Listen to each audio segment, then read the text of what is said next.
Hello, my name is Jenna. I am the product content strategist at Stream, maker of chat and feed APIs. And today I'll be exploring engineer prioritization with Mutz Inayama, who is the head of product and engineering at the wildly popular website Imgur. Mutz, thank you for joining me today.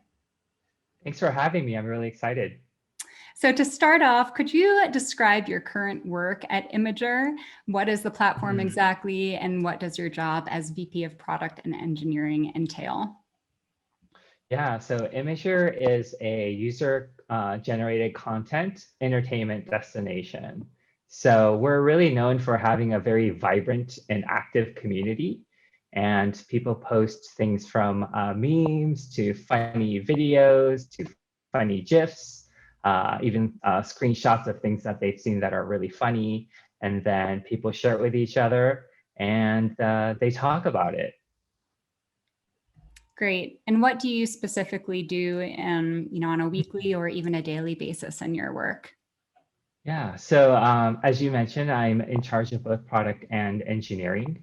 So I own everything from the product strategy all the way down to the execution with my team. So we have a really excellent product team as well as an engineering team, which definitely makes my life a lot easy.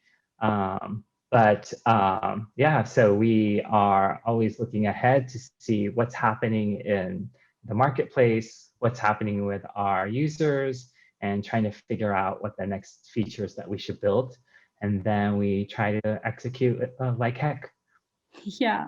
So what attracted you personally to this kind of combination of product and engineering? Oh, well, my background is definitely on the engineering side. And in fact, it's much more on the back end and DevOps side. But I think what really attracted me to get more involved in product was just the aspect of problem solving. And deep down, that's what I really enjoy doing. I sit around thinking about different problems and I obsess over them. And I think, okay, so how would I solve this or how would I tackle that? And I just had an opportunity to apply that on the product side. That's great. So I'd love to talk about engineer prioritization with you.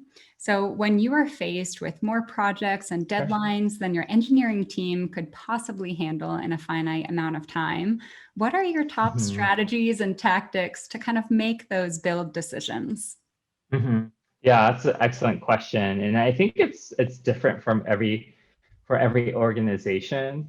But what I found is really helpful is to have alignment at the company level.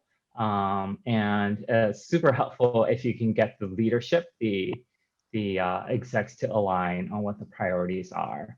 So if you don't have that, then every day somebody new is going to come to you and say, hey, we have this problem with our revenue, or hey, we have this uproar in the community, and you're always going to be firefighting and reacting to what the most urgent thing, that most urgent problem that your stakeholder might be facing. So if you're able to get into a room, whether it's at the beginning of the year or beginning of the quarter, and we all agree as a company that we're going to focus on X. So in particular for Q1 of this year, we said, hey, we want to focus on our core community.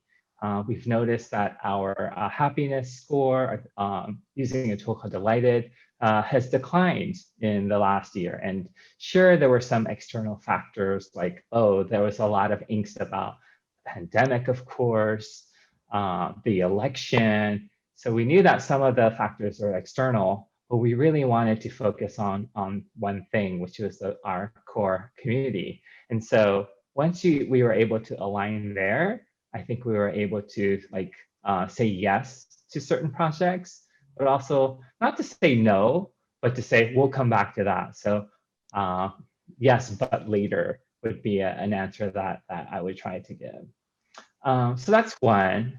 And we could probably talk about this for a long time, but in the absence of that, I think what you are trying to look for is the biggest, and this is probably obvious, but the biggest benefit, the biggest bang for the buck. So the most benefit that you can, achieve with the least amount of effort. So in absence of everything else, that could be a good way to prioritize. Great. Yeah, I do love that, getting alignment with leaders. That seems like a really important thing to be doing in a big organization like yours. Mhm. So do you have any kind of actionable tips for staying on track when engineering is maybe taking a little longer than anticipated to complete a project? And how do you kind of update your goals or product roadmap? Yeah, so good question. Let's see. So staying on track. Um, so one thing that's a great forcing function are dates that cannot change. And it's hard to do that artificially, even as a leader, but you might be able to take advantage of things like the quarterly cadence, like, okay, March 31st is the end of the quarter. That's when we committed to ourselves, to our stakeholders, to our users, that we're going to get something done. But even better one are things like, so for us at Imgur, April Fool's Day is a huge event. And if we're late, like, nobody's gonna wait for us, We can't do April Fools on the April 7th. It has to be April 1st. Right. And we also have things like the Secret Santa program. If we don't get it out by end of November, Thanksgiving time, like, the whole world isn't gonna wait for that. Yeah. So those are, like, the holidays, the calendar dates that don't move are a good forcing function. Awesome. Yeah, aside from that, I think it's really about finding ways to keep your engineering team focused. So you want them to, and everybody works differently. Like, so some people are able to do 5 different things at once, and that's how they thrive. That's how they get the most output. And some people just need to sit down and focus. And I think, like, creating that environment that suits the way that they um, can bring their best work Mhm. is something that we want to pay attention to. And how do you kind of foster a good work environment when, most people are working remote? I imagine that, especially last year, the majority of your engineering team was working from home. Yeah, so we were actually pretty, I would say, I'd like to think that we were ahead of the curve in the remote culture, as I know Stream is as well. So we were, like, leaning heavily into video, Zoom, and just finding the best people, not necessarily in the San Francisco Bay Area, but wherever they might be in the world. So we were pretty invested in going in this direction. And in fact, we have a core value at Imgur called, well, there's a short term for it, but work the way that is best for you. And in my head, I think of it as you do you. um, but yeah, so we really just want people to be comfortable in figuring out the work the way that best suits that person. So we've always been remote first. Well, I wouldn't say we were always remote first, but we had been going in that direction for some time now. Okay.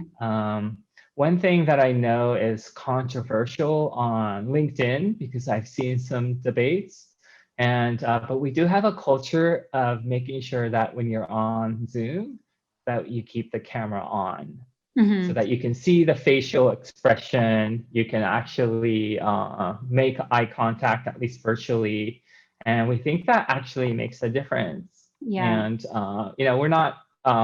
I haven't seen any studies or anything like that, but I think that's one thing that's really been helpful for us. Yeah, for sure. Yeah, we do that often at Stream, and my favorite part is when someone's cat walks in front of them. Yeah, yeah, It's always fun to see people's pets. yeah. So I'm going to bring this kind of back to the engineering prioritization talk, but when do Mhm. you know it's time to grow your engineering team and to kind of add that headcount?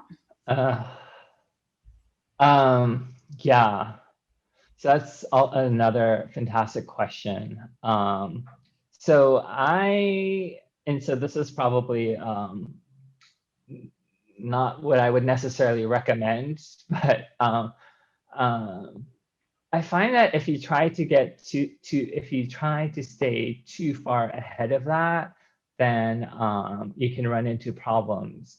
So even though it's a little bit burdensome, maybe it's a lot, it's very burdening.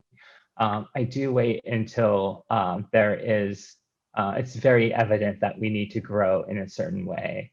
And this what I find if you scale too early are one of two things. Like one, you might not have anticipated the exact skill set that you needed, and you've onboarded somebody who might not be the best fit for the needs of the company. Mm, And the other is that you might end up creating work that is not needed or that is actually counterproductive.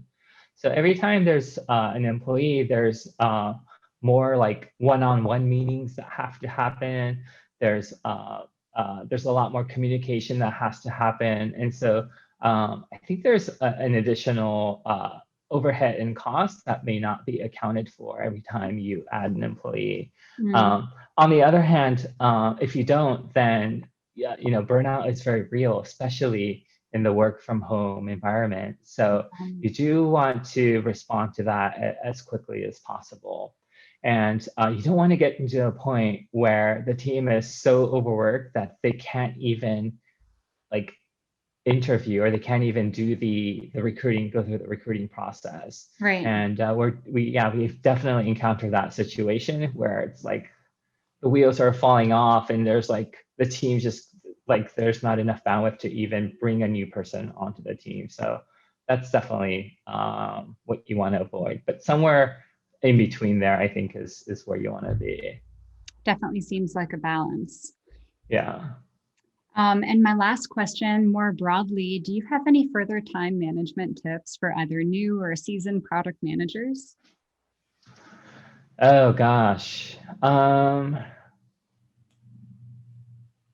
Yeah, so I do find myself going back to what I think I got it from Stephen Covey years ago. There are things that are urgent versus things that are important, and it's a combination of both.